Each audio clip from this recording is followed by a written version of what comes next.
gather round, ye brave young knights, to hear this fabled story. Adventures of the Swan Table and of Dragon Glory. In Carol Hall, in the golden king of fire, we must confess we do our best to find the queen's retire. We're dragons and we're proud to say we fight for honor and we don't get paid. We're not damsels in distress, you can bet we're at our best. Blazing dragons, we will save the day.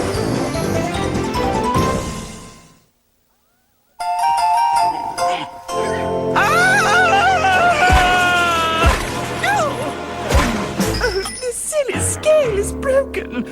It's the only explanation for that ridiculously high reading. There, my queen. Is there anything we can do? No, but you could initiate a search for the ruby hat of Omar the Ham. It was stolen. Your ham was stolen? Was it glazed, perchance? We could check everyone for sticky fingers. Not a ham. The ruby hat of Omar the Ham. The ring you gave me as an engagement present. Didn't you buy that from Omar the Ham? The greatest actor in all of Constantinople? That ring must be found, and I know just the dragon for the job. By remarkable coincidence, we proudly present all the way from London, the one, the only. Sir Locksmith of Holmes, at your service. Yes. Now, Mr. Watson here has informed me that the ruby hat of Omar the Ham has disappeared. When did you last see it, milady? I wore it to dinner last night as usual. Upon retiring, I placed the ring under the mattress. Then I applied a light dusting of talcum powder, as is my routine. Then I went to sleep. When I awoke in the morning, the ruby was gone. So the mattress had to be lifted with Queen Griddle on it? Impossible! Interesting. Check the hospital for hernia victims and we'll have our thieves. Let me examine the scene of the crime. A fascinating little case. From the very clothes that you are wearing, I have deduced that each and every one of you had a motive. Sir Blaze wanted the ruby so that he could finance his own touring performance company. Sir Bernavere required the riches of the ruby to create a first-rate education facility. King Allfire toyed with the idea of rewriting the entire code of chivalry. If he could sell the ruby, he would have almost enough money to purchase the paper needed for the epic.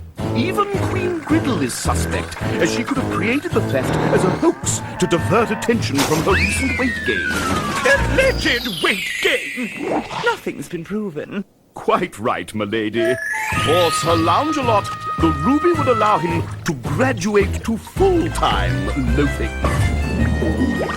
A very complex puzzle, my friends. Yet, through my keen process of elimination, I have uncovered the guilty party, whose name is... Is anyone interested? Oh, certainly, Holmes. You were just going on a bit and we got a tad bored. Well, who done it? The thief is Sir Lancelot. Perhaps you would care to explain why your footprints are in the talcum powder on the floor of Queen Griddle's bedroom. Lancelot, you devil! Yes, Lancelot, do tell us. Well, you see, Clicker? Cinder-a-Clicker, take Sir Lancelot to the dungeon until his memory improves. Queen Griddle, I shall not rest until I have recovered your ring and solved the riddle of your mysterious weight gain.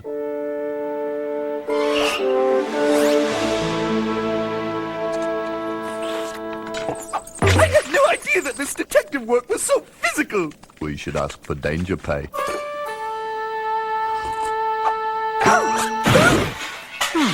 He should be searching for the real thief instead of wasting time researching the Queen's diet. The real thief?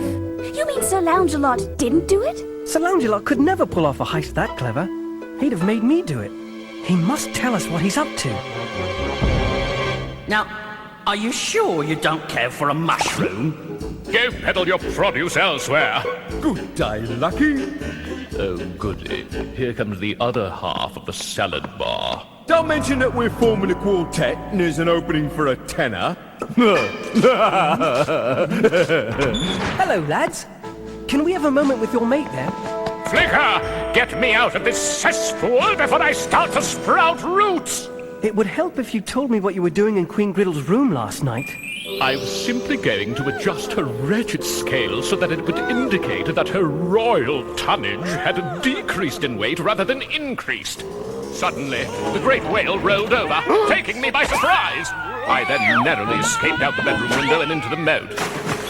But why didn't you say that when you were accused by Holmes? I didn't think her imperial hugeness would be receptive to further discussion of her personal immensity. You must find the ruby hat of Omar the Ham and clear my name. The ruby hat of Omar the Ham? Perhaps the ghost stole it. Ghost? Oh, you can't trust an apparition, you know. Turn your back and they'll pinch your bum every time.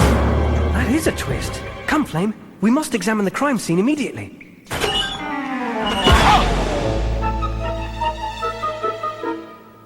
Well, those are Sir Langelot's footprints, all right. Look, Flame. If Langelot left by the window, then why is there a second set of footprints leading from the far side of the bed to the door? How did Holmes miss that? Or did he? Blacker and Presley were right. There is a ghost. And it's a biggie. Should we call for Mr. Holmes? No, I think I have a pretty good hunch where the ghost is heading. Stepmother Griddle is the ghost? Maybe she should cut down a bit on the talcum powder before bed. Queen Griddle, please wake up! Everything is going to be fine now. That's easy for you to say. Some fiend has stolen my tapioca. And what am I doing in the pantry in the middle of the night? You've been sleepwalking. Well, sleep-eating, actually. Each night since you've been on your diet, you've mistaken the castle clock for the dinner bell. You put on the ruby hat of Omar the Ham and made your way to the pantry for a midnight snack. That's why you've gained weight even though you stuck to your diet. Oh, thank you, Flicker. I feel so vindicated. This calls for a treat. I do believe my tapioca is close by. Oh, I think that Sir Locksmith of Holmes can answer that question. Can't you, Mr. Holmes? Oh, hello. Tapioca? Yes, thank you. But first, how about an appetizer of the ruby hat of Omar the Ham? You see, Mr. Holmes here figured out that... I'm still in charge of this investigation. Having examined the crime scene, I noticed Griddle's footprints were also in the talcum powder on the floor, but leading out of the door. I surmised that she indeed was sleep-eating, and that the ring must have fallen off into one of the dishes she had been sampling. The trick was to find out which dish. Sure enough, it was the tapioca. But what about Langelot's footprints in the Queen's bedroom? Oh, he was just trying to change the settings on the Queen's scale. He was probably tired of her constant moaning and whining about it. Moan and whine? I never moan and whine! Isn't that right, everyone?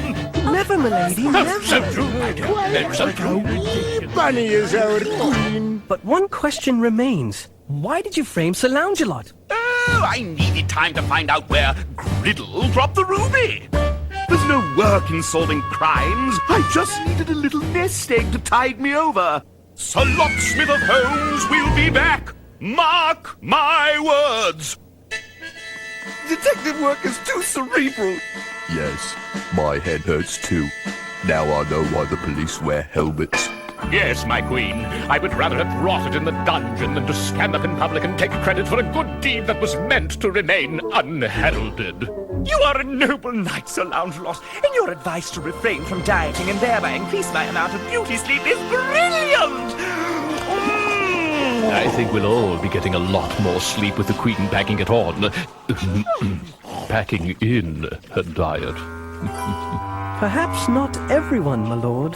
Come on, Gov. Give it a try. The years fly by when you got a song in your heart.